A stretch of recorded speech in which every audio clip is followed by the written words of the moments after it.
Australia না পারলে এটা বাংলাদেশের উপর দিয়ে যাবে। এই মাঠে অস্ট্রেলিয়া হারলে ঠিক আছে আফগানিস্তানের সাথে। Why they should say like that? বিশ্বকাপে হতশ্রী পারফরমেন্স নিয়ে সাংবাদিকদের প্রশ্নে ক্ষিপ্ত পাপন। শান্তদের পক্ষে সাফাই, বললেন প্রত্যাশা পূরণে ব্যর্থ হয়েছে অভিজ্ঞ ক্রিকেটাররা। সাকিব স্বীকার করলেন ব্যাটিং ব্যর্থতায় সেমিফাইনালে উঠতে পারেনি দল। বিশ্বকাপে ঘুমকাণ্ডের পরেও তাসকিনের পক্ষেই কথা বললেন দেশসেরা অলরাউন্ডার।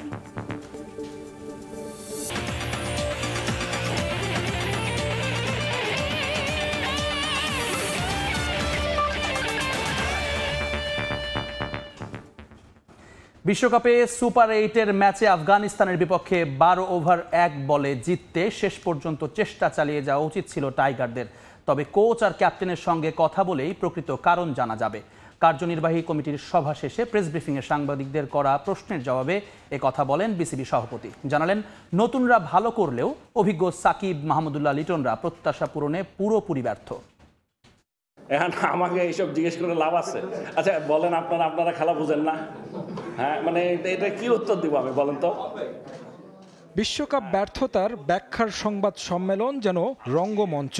কেন সেমিফাইনালের জন্য পুরোটা সময় চেষ্টা করলো না? কেনই বা সিনিয়রদের এমন পারফরমেন্স? বোর্ড সভাপতি জানেন না কিছুই? যাদের জানার কথা তারাও নাকি বলতে পারছেন না। বোর্ড সভাপতির উল্টো প্রশ্ন, কেউ না জানলে কি করবেন?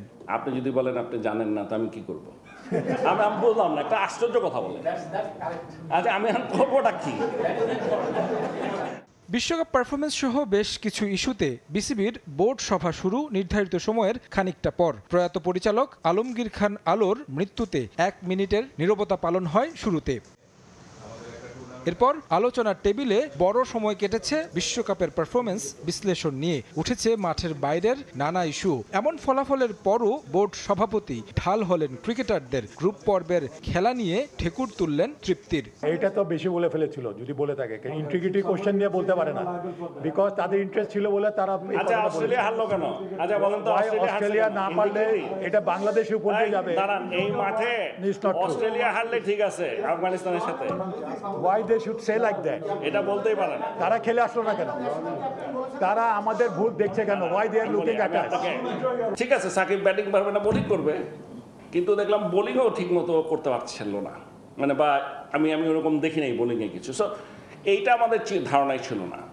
তবে দল এই সমস্ত কিছু বিবেচনা করে যদি আমরা দেখি, আমি মনে করি অবশ্যই আমরা যে সেকেন্ড রাউন্ডে গিয়েছি সেটা ভালো করেছে। সুযোগ থাকার পরও কেন সেমিফাইনালের জন্য শেষ পর্যন্ত চেষ্টা করেনি দল? শান্তর বক্তব্যের সঙ্গে দ্বিমত প্রকাশ করলেও বোর্ড সভাপতির জানা নেই কেন এমন সিদ্ধান্ত নেওয়া হলো। সবাই যে ডিফেন্সিভ মোডে খেলেছে তা না, চেষ্টা করেছিল। এবং আমার আসলে কি করেছে জানি না, তবে আমার মতে চেষ্টা করে যাওয়া উচিত ছিল আনটিল দ্য লাস্ট। মানে এইটা চেষ্টা করা উচিত ছিল আনটিল দ্য লাস্ট, যে আমরা 12 ওভারেই জিতবো। এইটা যদি বলেন, এটা আমি একমত। প্রত্যাশা পূরণ করতে পারেনি অভিজ্ঞরা, তারপরও তাদের আঁকড়ে ধরে বাঁচতে চায় বোর্ড। দীর্ঘমেয়াদে পরিকল্পনার বালাই নেই, নতুন 2-1 জনের ভালো করাই প্রাপ্তি হিসেবে দেখছেন বোর্ড প্রধান। বাংলাদেশ ক্রিকেট আজকে যাদের জন্য এই জায়গায় আসছে, এরা একটা টুর্নামেন্ট খেলতে গিয়ে ভালো করতে পারলো না, আর এখন আমি বলবো এই করব সেই করবো, এটা ঠিক না।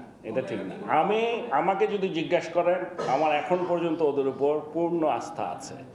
এমন পারফরমেন্সের পরও এই দল নিয়েই এগুতে চায় team management. Spin coach Mushtaq আহমেদের সঙ্গে বাড়ানো হচ্ছে চুক্তি। বহাল তবিয়তে থাকছেন প্রধান কোচ চান্ডিকা হাথুরুসিংহে। তারেক হাসান শিমুল, সময় সংবাদ, ঢাকা। বিশ্বকাপে ইতিহাস গড়ার সুযোগ ছিল বাংলাদেশের সামনে, কিন্তু ব্যাটারদের ব্যর্থতায় সেমিফাইনালের সে হিসাব মেলাতে পারেনি টাইগাররা। ফ্র্যাঞ্চাইজি ক্রিকেট খেলতে যুক্তরাষ্ট্র যাওয়ার আগে বিমানবন্দরে এ মন্তব্য করেন সাকিব আল হাসান। কথা বলেছেন নিজের ক্যারিয়ার নিয়েও। আপাতত দীর্ঘমেয়াদে ভাবনা নয়, পাকিস্তান সিরিজ শেষেই সিদ্ধান্ত নেবেন কতদিন আন্তর্জাতিক ক্রিকেটে খেলবেন তিনি। মঙ্গলবার সারাদিনই ঢাকার আকাশে গুমোট আবহাওয়া, ঠিক যেন দেশের ক্রিকেটেরই প্রতিচ্ছবি। এরই মধ্যে ঝকঝকে নতুন গাড়িতে বিমানবন্দরের ভিআইপি টার্মিনালে সাকিব আল হাসান। গন্তব্য মার্কিন যুক্তরাষ্ট্র। তবে দেশ ছাড়ার আগে গণমাধ্যমের মুখোমুখি টাইগার ক্রিকেটের পোস্টার বয়। সবার আগে জানতে চাওয়া বিশ্বকাপ চর্চা।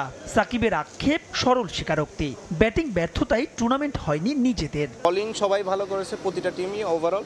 ব্যাটিংটা হয়েছে যে যেদিন হয়তো পারফর্ম করেছে সেই ম্যাচটাকে জিতিয়ে নিয়েছে, কারণ যেহেতু বেশি বড় স্কোরের খেলা ছিল না, যে একটা অবস্থাতে ছিলাম যে জায়গায় যাওয়ার সুযোগ ছিল সেই জায়গাটাতে তো অবশ্যই আমরা যেতে পারিনি, সেটা আমাদের জন্য একটু হলেও হতাশাজনক। কোচ, ক্যাপ্টেন, টিমের যারা আরও পার্ট আছেন, প্লাস হচ্ছে ক্রিকেট অপারেশন বোর্ড, এরাই সবাই মিলে ডিসিশন নিবে কিংবা তারা আলাপ আলোচনা করে বুঝতে পারবে যে আসলে কোন ল্যাকিংসগুলো ছিল এবং ভবিষ্যতে যেন ওই ল্যাকিংসটা না থাকে সেই জায়গাগুলো নিয়ে কাজ করবে। কথা বলেছেন নিজ ক্যারিয়ার আর ভবিষ্যৎ নিয়েও। 37 পার করা মিস্টার 75 আর কতদিন খেলবেন উত্তরে দীর্ঘমেয়াদী নয়, আপাতত দৃষ্টি পাকিস্তান সিরিজে, এরপরই নেবেন সিদ্ধান্ত। নিজের নিয়ে এখনও তেমন কোনো প্ল্যান নেই। এখন আপাতত প্ল্যান হচ্ছে যে দুইটা টি-20 টুর্নামেন্ট আছে আমার সামনে, একটা হচ্ছে MLC যেটার জন্য এখন যাচ্ছি, এবং এর পরে থাকবে হচ্ছে গ্লোবাল টি-20 যেটা কানাডাতে। পরপর এই দুটো টুর্নামেন্ট খেলি, দেখি আমার নিজের কি অবস্থা। এরপরে দেশের জন্য তো ইন্টারন্যাশনাল ক্রিকেট যেটা আছে যে পাকিস্তানের সাথে টেস্ট সিরিজ। সো আপাতত প্ল্যান এতটুকুই, খুব বেশি আসলে প্ল্যান করিনি। নিজের বোঝার দরকার আছে এবং এখন আসলে ওরকম সময় নেই যে আসলে 3 বছর 4 বছরের প্ল্যান করা। আমার মনে হয় 3 মাস 6 মাসের প্ল্যান করাটাই বেটার, এবং এর পরবর্তী প্ল্যানটা তারপরে। আপাতত এই পাকিস্তান সিরিজ পর্যন্তই প্ল্যান আছে। কথা বললেন টাইগার কোচিং স্টাফ নিয়েও। আসন্ন 2 ফ্র্যাঞ্চাইজি টুর্নামেন্টে পরিষ্কার করলেন নিজের লক্ষ্য, যেটা আমার কাছে সেকেন্ড হোমের মতো লাগে সবসময়, বা সবাই নিজেদের লোক পরিচিত, বা কোচিং স্টাফ থেকে শুরু করে অফিসিয়াল সবাই। তো স্বাভাবিকভাবেই অন্যরকম একটা বা উত্তেজনা তো কাজ করেই, এবং আশা করব যে সর্বোচ্চ দিয়ে খেলা পারফর্ম করতে পারবো। ইন্ডিয়া কিংবা ইংল্যান্ড এরকম দেশগুলোর ক্ষেত্রে কোচিং স্টাফ না হলেও হয়। আমাদের মতো কিংবা শ্রীলঙ্কার মতো দেশগুলোর হয়তো কোচিং স্টাফ একটু বেশি দরকার হবে, কারণ আমাদের টি-20 হয়তো অত ডোমেস্টিক হয় না। আইপিএলে কলকাতা নাইট রাইডার্সের হয়ে সুযোগ না পেলেও কেকেআর এর আরেক ফ্র্যাঞ্চাইজি এলএ নাইট রাইডার্সে মেজর লিগে 6 জুন সাকিবের প্রথম ম্যাচ। মাহবুব রিমন, সময় সংবাদ, ঢাকা। ভারতের বিপক্ষে ম্যাচের আগে টিম বাস মিস করলেও টসের আগেই পৌঁছান তাসকিন আহমেদ। দেরি করায় টিম ম্যানেজমেন্টের কাছে ক্ষমাও চেয়েছেন তিনি। বিশ্বকাপের মতো মঞ্চে সহ অধিনায়কের এমন কাণ্ডের পরও তার পক্ষে সাফাই গাইছেন সতীর্থরা। সাকিব আল হাসান বলেন, পুরো দল নাকি স্বাভাবিকভাবেই নিয়েছে সব। এদিকে বিসিবি সভাপতির কণ্ঠেও নরম সুর। তাসকিন কাণ্ডে দেশের ক্রিকেট পাড়ায় তোলপাড়। ঘুম থেকে দেরি করে ওঠার কারণেই নাকি টি-20 বিশ্বকাপে ভারতের বিপক্ষে ম্যাচে খেলা হয়নি তার। গুরুত্বপূর্ণ ওই ম্যাচে একাদশে জাকের আলী অনিকের অন্তর্ভুক্তি, বিস্ময়করভাবে 2 পেসার নিয়ে নামা, স্পিনারদের দিয়ে বোলিং শুরু করানো কিংবা গোটা দলের অ্যাপ্রোচ, সব কিছু নিয়েই অনেক প্রশ্ন সমর্থকদের মনে। তার ওপর ওয়ার্ল্ড কাপ শেষে সহ অধিনায়কের বিরুদ্ধে এমন এক অভিযোগ রীতিমতো আগুনে ঘি ঢালে। যদিও টাইগার পেসারের দাবি অভিযোগ পুরোপুরি সত্য নয়। টিম বাস মিস করলেও সময় মতোই মাঠে পৌঁছেছিলেন তিনি। তার এই কথার পর তৈরি হয় বিভ্রান্তি। কি ঘটেছিল সেদিন খোলাসা করলেন সাকিব আল হাসান। ওয়েস্ট ইন্ডিজ যেহেতু একটা ডিফিকাল্ট জায়গা, ওখানে আসলে এই ট্রান্সপোর্টেশনের সাপোর্টটা অনেক ডিফিকাল্ট ছিল। তো যখন তাসকিন আসলে পৌঁছেছিল মাঠে, অলমোস্ট টস হওয়ার হয়তো 5-10 মিনিট আগে, খুবই কাছাকাছি সময় আসলে। তো স্বাভাবিকভাবে ওই সময়টা ডিফিকাল্ট ছিল টিম ম্যানেজমেন্টের জন্য সিলেক্ট করা ওকে, কোন অবস্থাতে থাকে এরকম সিচুয়েশনে একটা প্লেয়ার, তার জন্য একটু ডিফিকাল্ট। স্বাভাবিকভাবে তাসকিনের পরে অ্যাপোলোজাইজ করেছে পুরো টিমের কাছে, টিমের সবাইও এটা খুবই স্বাভাবিকভাবেই নিয়েছে।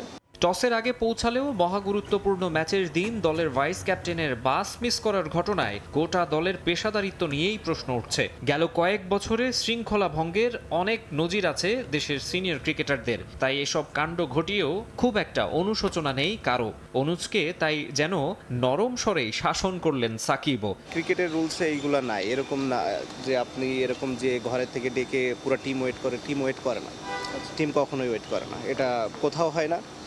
আমরা যখন এজ লেভেল থেকে খেলা আসছি, এমনও মনে আছে যে আমাদের এমনও হয়েছে যে প্লেয়ার পিছিয়ে দৌড়াচ্ছে কিন্তু বাসের দরজা লেগে গেছে, বাস চলে যাচ্ছে। সো বাস কখনো থামে না টিমের, একজনের জন্য পুরো দল থেমে থাকে না। তাসকিনের বিষয়ে যে কঠোর হচ্ছে না বিসিবি তা স্পষ্ট। কেন আসে নাই, কেন দেরি হয়েছে, সেই রিপোর্টটা না পাওয়া পর্যন্ত একটা পারি আমি নিজেই ডেকে জিজ্ঞেস করা, আরেকটা হচ্ছে this report should come from, আমি মনে করি আমাদের কনসার্ন ডিপার্টমেন্ট থেকে। এর মাঝেই এনওসি নিয়ে লঙ্কান প্রিমিয়ার লিগ খেলতে গেছেন এই পেসার। মাকসুম আলম খান, সময় সংবাদ, ঢাকা। এইচপি টিমের সঙ্গে অস্ট্রেলিয়া সফর করবে জাতীয় দলের বেশ কয়েকজন ক্রিকেটার। সেখানে ডারউইনে পাকিস্তানের বিপক্ষে 2টা 4 দিনের ম্যাচ খেলবে বাংলাদেশ হাই পারফরমেন্স টিম। সঙ্গে 3টা 50 ওভার এবং টি20 ম্যাচ খেলবে নর্দার্ন টেরিটরির বিপক্ষে। বিসিবির সভা শেষে জানিয়েছেন সভাপতি নাজমুল হাসান পাপন। এ সময় খুলনা ও বরিশাল রিজিওনাল ক্রিকেট কার্যক্রম শুরু করেছে বলেও নিশ্চিত করেছেন তিনি। গত কয়েক বছর ধরেই বাংলাদেশের ক্রিকেট বোর্ডের সভা মানেই শেখ হাসিনা আন্তর্জাতিক ক্রিকেট স্টেডিয়াম নিয়ে গদবাঁধা কিছু আলোচনা, এরপর সেগুলো নিয়ে ব্রিফিংয়ে কাঠখোট্টা কিছু কথাবার্তা। এটা মোটামুটি নিয়মে পরিণত হয়েছে। কখনো নকশা পাস, কখনো টেন্ডার নিয়ে ঝুটঝামেলা, কখনো আবার পরামর্শক নিয়োগ, এ করেই চলছে বিসিবির সভাগুলো। এবারেরটাও ব্যতিক্রম হয়নি। আবারও সভা শেষে ব্রিফিংয়ে এসেই সেই পুরানো কথাগুলোই নতুন করে শোনালেন বিসিবি বস। জানালেন এবার নাকি টেন্ডার প্রসেসের প্রেজেন্টেশন দেখেছেন তারা, দিয়েছেন অ্যাপ্রুভাল। টেন্ডার প্রসেসটা এবং বিড ডকুমেন্টটা কি হচ্ছে না হচ্ছে, যাদেরকে আমরা এটা আউটসোর্স করে দিয়েছি আপনারা হয়তো জানেন, আলাদা কমিটি করে ওরা একটা প্রেজেন্টেশন দিল। দেখলাম যে আমাদের কোনো আপত্তি আছে কি না। সো আমরা মোটামুটি যা দেখেছি সবই অ্যাপ্রুভ করে দিয়েছি, যেন ওরা যেভাবে করছে করুক, ওইটাই স্ট্যান্ডার্ড প্রসিডিওর বলে আমাদের জানার মধ্যে that is the best practice. মিটিংয়ের আরও একটা বিষয়ও বেশ জনপ্রিয় বোর্ড পরিচালকদের কাছে, রিজিওনাল ক্রিকেট। কাগজে কলমে যা বেশ ভালোভাবে চলমান হলেও মাঠে ঘাটে একে খুঁজে পাবেন না কেউ। চট্টগ্রাম সিলেট ঘুরে এবার নাকি খুলনা বরিশাল বিভাগও হাত দিয়েছে সেই কার্যক্রমে। প্রেসিডেন্টের আশ্বাস, বাস্তব প্রমাণ পেলে সকল সুবিধাই দেয়া হবে বোর্ড থেকে। দুটো জায়গার রিজিওনাল ক্রিকেট অ্যাসোসিয়েশনের কমিটি আমরা করতে পারি নাই। এর মধ্যে একটা ছিল বরিশাল এবং খুলনা, সেটাও আজকে আমরা অ্যাপ্রুভাল দিয়ে দিলাম। তো as of today regional cricket association যেটা আমরা করেছি অ্যাজ পার আওয়ার কনস্টিটিউশন, প্রথমে আমরা একটা অ্যাডহক কমিটি করে দিচ্ছি, তারা আবার কোঅপ্ট করে নেবে, তারপর প্রসিডিওরটা দেওয়া আছে কনস্টিটিউশনে। সো এটা শুরু করে দিতে পারবো আমরা এখনই, কোনো জায়গায় বাদ নেই। কিছু পাওয়ার আগে কার্যক্রম শুরু করতে হবে। সো কার্যক্রম আমরা আশা করছি খুব শীঘ্রই সবগুলা রিজিওনাল ক্রিকেট অ্যাসোসিয়েশন তাদের কার্যক্রম শুরু করবে। তাদের কার্যক্রমের সব কিছু কাগজপত্র আমাদের কাছে পাঠালে আমরা তাদেরকে যা সাপোর্ট দেওয়ার কথা আমরা পুরো সাপোর্টটাই তাদেরকে দিব। অনেক বালখিল্য আলোচনার মধ্যে বাংলাদেশের ক্রিকেট নিয়ে একটা ইতিবাচক আলাপ করেছেন কর্তারা, আর তা হলো হাই পারফরমেন্স ইউনিটের বিদেশ ট্যুর। এ মাসেই অস্ট্রেলিয়া যাচ্ছে টাইগার এইচপি টিম। সেখানে খেলবে 4 দিনের ম্যাচ থেকে শুরু করে ওয়ানডে এবং টি20। তবে সবচেয়ে বড় খবর, সে দলে থাকবেন লাল সবুজের টেস্ট দলের নিয়মিত কয়েকটা মুখ। অস্ট্রেলিয়াতে যাচ্ছে ওরা 14 জুলাই থেকে 19 অগস্ট। এটা একটা লম্বা tour and it's a very expensive tour. বোর্ডের আমাদের জানা মতো এটা one of the most expensive tour হতে যাচ্ছে, এত লম্বা সময় এত দূরে। তো এখানটায় আমরা যেটা করছি, সাধারণত যেটা হয় যে এইচপির টিম শুধু যায়, এখানে আমরা এইচপির সাথে কিছু মিক্সও করেছি। আমাদের যেমন ধরেন যারা নাকি ন্যাশনাল টিমের দু একটা প্লেয়ার আছে যারা নাকি লঙ্গার ভার্সন ক্রিকেট খেলে টেস্ট, ওদেরকেও পাঠাচ্ছি। আবার এই টিমেরও হয়তো কেউ কয়েকজন যাচ্ছে। সো এটা আমরা আসলে বেসিক্যালি আমাদের ফিউচার নেক্সট কারা ওই ধরনের কন্ডিশনে গিয়ে ওই ধরনের দলের সাথে খেলে কিছু এক্সপিরিয়েন্স আমাদেরও হবে ওদেরও হবে, সেটাই আসলে আইডেন্টিফাই করার জন্য বোর্ড সভায় সিদ্ধান্ত এসেছে আরও বেশ কিছু বিষয়ে। জহুর আহমেদ চৌধুরী স্টেডিয়াম এবং সিলেট স্টেডিয়ামের বেশ কিছু গ্রাউন্ড ইকুইপমেন্ট ক্রয়ের অনুমোদন দিয়েছেন পরিচালকরা। সঙ্গে বাড়ানো হচ্ছে কোচিং স্টাফ, লোকাল কিউরেটর এবং গ্রাউন্ড স্টাফদের বেতন ভাতা। নিয়ন মোহাইমিন, সময় সংবাদ।